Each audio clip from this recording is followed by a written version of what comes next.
we understand diversity, we understand equity, we understand inclusion, but we all belong to the same community. It doesn't matter what it is, right? And also we have a global DIB team where we meet once a month and we exchange our ideas.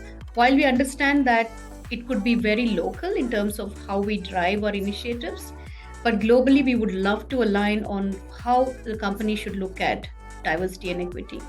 And that's where the belonging came. Belonging in terms of everything, belonging as a team, we belong as a company, we belong in terms of the policies.